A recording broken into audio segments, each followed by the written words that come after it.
الشيطان الرجيم بسم الله الرحمن الرحيم أقيموا الدين ولا تتفرقوا فيه وقال النبي صلى الله عليه وسلم يحمل هذا العلم من كل خلق عدوله ينفون عنه تهريب الغالين وينزح على المبتلين وتأويل الجاهلين সুন্দর একটা লোক এই যে ফেসবুকে দেখছি জনসমুদ্রের মহাসম্মেলনের নুরানি সম্মেলনের মাস্টারমি সভাপতি সাহেব সহ দেশের শীর্ষস্থানীয় উলামায়ে কেরাম তৌহিদি জনতা,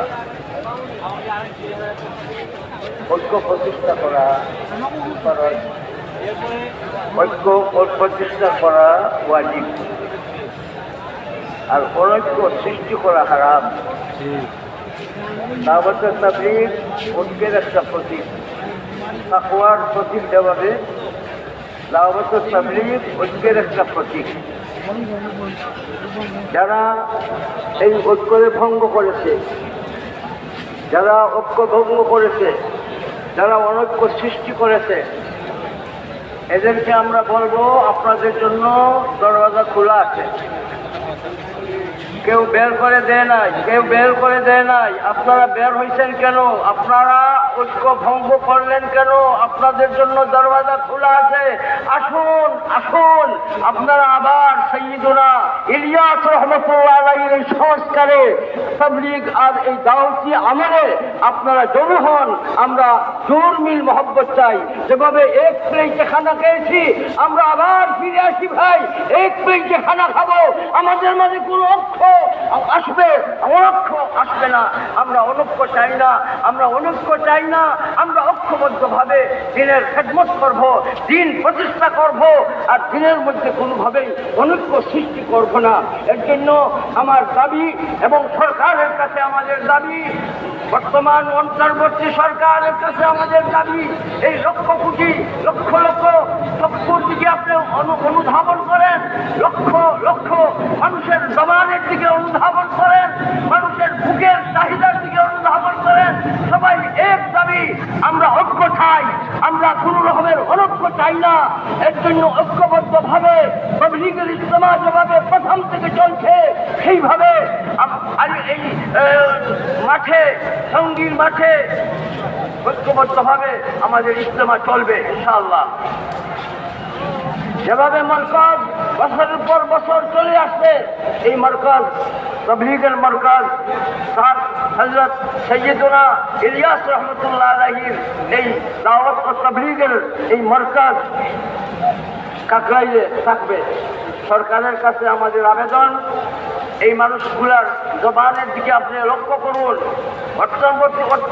অন্তর্বর্তীকালীন সরকার আপনি মানুষের এই অঞ্চলের দিকে চান, এরা কি বলে, কি চায়, কি চায়, কি চায় সেটা আপনাদের সামনে পেশ করা হবে। আমি দোয়া চাই আঞ্জুমানে হেফাজতে ইসলামের কার্যক্রম, তালিমি কার্যক্রমে যাতে ঘরে ঘরে আমরা পৌঁছাইতে পারি, দোয়া চাই। আর সাথে সাথে সরকারের কাছে দাবি, কাদিয়ানীদের অমুসলিম হিসাবে ঘোষণা দেওয়ার আমাদের প্রাণের দাবি। কার কার দাবি আছে ভাই, হাত উঠাই। আল্লাহু আকবার। সম্মানিত উপস্থিতি, সবাই দাঁড়াইলে চলবে না, শুধু একজন লোক আসতে পারে এমন কয়েকজনের দিকে একটা রাস্তা করবেন। আমাদের স্বেচ্ছাসেবক ভাইয়েরা আসতেছে, এখানে শুধু একজন লোক আসতে পারে এরকম একটা রাস্তা হবে। আমাদের আজকের মহাসম্মেলনের প্রধান অতিথি মঈনুল ইসলাম হাটাজারি মাদ্রাসার মহাপরিচালক হযরতুল আল্লাম খলিল আহমদ কুরাইশি কাসিমি দামাত বারাকাতুহুম, উনি স্টেজে আসতেছেন। একটু ওই দিক দিয়ে একটু রাস্তা করে দেবো, বাকি সবাই বসে বসে। আপনারা দাঁড়াচ্ছেন কেন? বসেন বসেন, আশেপাশে কেউ দাঁড়াবে না, কেউ দাঁড়াবে না, বসতে হবে, সবাই বসতে হবে। সবাই জোরে আওয়াজ করে বলি আল্লাহু আকবার, আল্লাহু আকবার, আল্লাহু আকবার। এই পর্যায়ে আপনারা সামনে বক্তব্য রাখবেন সুলতান হযরত মাওলানা খালেদ সাইফুল্লাহ আইয়ুবী। খালেদ সাইফুল্লাহ আইয়ুবী। আসসালামু আলাইকুম ওয়া রাহমাতুল্লাহি ওয়া বারাকাতুহু। আলহামদুলিল্লাহ আলহামদুলিল্লাহ ওয়া কাফা ওয়া সালামুন আলা ইবাদিহিল্লাযীনা ইসতাফা আম্মা বা'দ।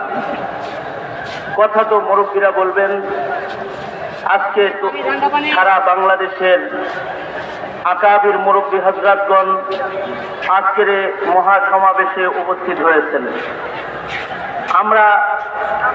আমি আমার ছোট্ট কথায় দুটি কথা বলতে চাই। একটা কথা হলো, আমরা আমাদের মুরব্বীদের কাছে সুস্পষ্ট আজকে একটা জিনিস জানতে এসেছি, সবাই সুস্পষ্ট জানতে এসেছি যে আমাদের মুরব্বীরা সরকারকে কি বলবেন। ইজতেমা কি দুটি হবে না একটা হবে, শুধু উলামায়ে কেরামের হবে নাকি অন্যরাও ইজতেমা করবে, সিদ্ধান্ত জানতে এসেছি। আর আমরা মুরব্বীদেরকে বলছি, আপনারা আমাদেরকে যেমন ডেকেছেন আর আমরা সারা দেশ থেকে এখানে এসেছি, আজকে শান্ত হয়ে এসেছি। কেউ যদি আমাদের শান্ত পরিবেশকে অশান্ত করার চেষ্টা করে তাহলে আমরা এর জবাব দিতে বারবার জানি, এর প্রমাণ আমরা দিয়েছি। প্রয়োজন হলে মুরব্বীরা আমাদেরকে যে কোনো নির্দেশ দিবেন, আমরা নির্দেশ মানব। আমরা মুরব্বীদের মাধ্যমে সরকারের কাছে সিদ্ধান্ত পৌঁছে দিতে চাই, বাংলাদেশে উলামায়ে কেরামের মাতাহাতে ইজতেমা ছাড়া অন্য কারোর ইজতেমা চলবে না। ভ্রান্ত সাদ সাহেবকে বাংলাদেশে আসতে দেওয়া হবে না। এবং দাওয়াত ও তাবলীগের শান্ত কাজ, এটাকে অশান্ত না করে শৃঙ্খলার সাথে যদি সুলাহের মাধ্যমে আমাদের ভাইয়েরা আমাদের সাথে দাওয়াতি কাজে অংশগ্রহণ করতে চায় তো স্বাগতম, ধন্যবাদ, সাদরে বরণ করে নেওয়া হবে। হুমকি দিলে পরে দাঁত ভাঙা জবাব দেওয়া হবে। মুহতারাম হাজিরিন, এ পর্যায়ে বক্তব্য রাখবেন বৃহত্তর খুলনার অন্যতম শীর্ষ মুরব্বী, যশোর রেল স্টেশন